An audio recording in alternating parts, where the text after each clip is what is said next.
you have, or to have the same mindset.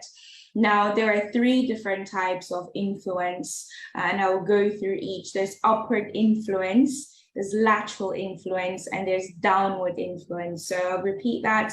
That's upwards influence, it's lateral influence, and that's downward influence. Now, as the name says, upwards influence is when you're influencing people above you. So that might be your leader. You need to influence your leader. You need to influence your manager. You need to influence older people. So it could be your spiritual leader. It could be your mentor. It could be your parent. It could be your boss at work.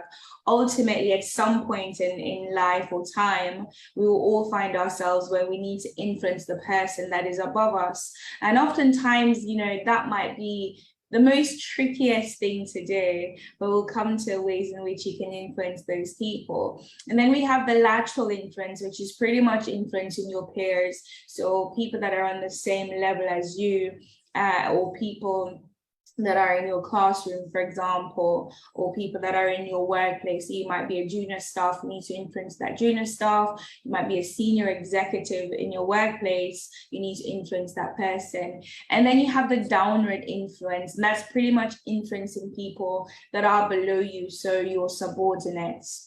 Now, in terms of biblical and practical examples of the 3 types of influence, so the upwards influence. So like I said before, this is considered to be the most difficult, because you need to influence someone who's got more knowledge than you do, they're more accomplished than you, but there are ways that you can go about it. It's just ultimately positioning yourself, and we'll come to some tactics in a moment. So a practical example in the Bible that we see is Nehemiah, and this is in Nehemiah chapter 2, verse 1-8. And he was, he used his position as the king's cupbearer, and he influenced the king to allow him to rebuild the walls of Jerusalem. So now imagine just a common cupbearer. You don't hold a high position, you're a servant, but he somehow managed to influence the king to allow him to rebuild the walls of Jerusalem. And King Solomon as well, his wives actually influenced him to serve other gods. A practical example in terms of influence, myself, when I started my current church, the team that I lead there is the editorial team. Now, there was no editorial team when I joined my church, but my passion for writing, I put a proposal forward to my pastor, Dr. Evans, outlining the benefits, in terms of growth and sexual communication, and I was able to influence. So it's putting yourself in that position and letting the person that you're trying to influence in terms of, those that are above you, the benefits of introducing whatever you're trying to introduce. You're letting them see the need, which I will come to, which is a persuasive tactic. Now, in terms of lateral influence, this is very common, and it's relevant in the lives of every young person, actually. And the reason for that is that most youth listen to their peers. And if you think about your very own life, for most people, at some point in time, obviously it changes as you mature, you start to listen to older people. When you're younger, youth are sort of like drawn to their own peers. It makes more sense to hear what they have to say and to be drawn. So you're enticed by your own peers. And we see this in First Kings with the story of Rehoboam and Jeroboam. So basically Jeroboam and the assembly of Israel, they approached the new king. So he is King Rehoboam, and he was younger, and they sort of like pleaded with him to review the policies that his father, the late king, had instituted on them, which was too much to bear. So they wanted him to resolve it, to make certain changes. So he first consulted with the elders, and they advised him to heed to the people's request. The burden was too much on the people. And this is where you start to see the importance of having the right people around you when it comes on to leadership. So when you're thinking about influence, also think about leadership as well, because you are leading someone in terms of accepting your views, your beliefs, or whatever you're trying to sell to them.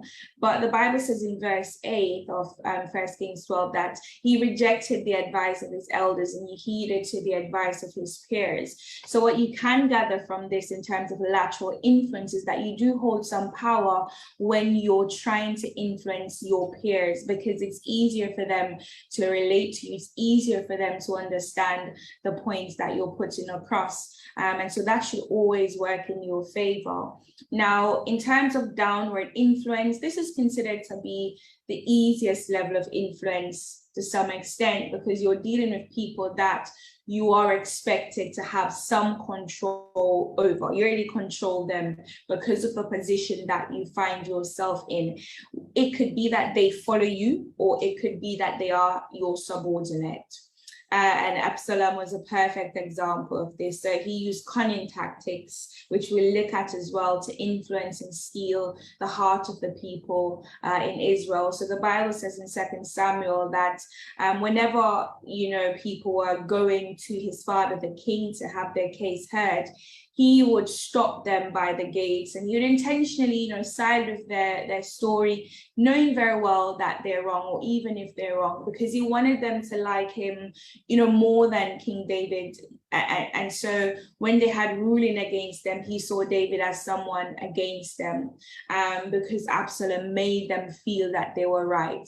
So there are supervisors or junior managers in our workplaces that will influence subordinates to see the senior manager as a bad person. So if you're already in a position of leadership, for the business owners, this is something that you want to bear in mind. So be mindful that it might work against you as well. So it's simply because they're looking for a way to the top. You find that people will often step on other people's toes to get to the top. And it's not just in the workplace, it's in churches, it's in all sorts of organizations.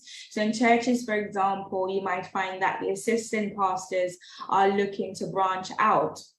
And what they do is they influence some of the members to see the senior pastor as a bad person, and they will pick on the senior pastor's limitations or errors, or anything that is obvious for all to see. And that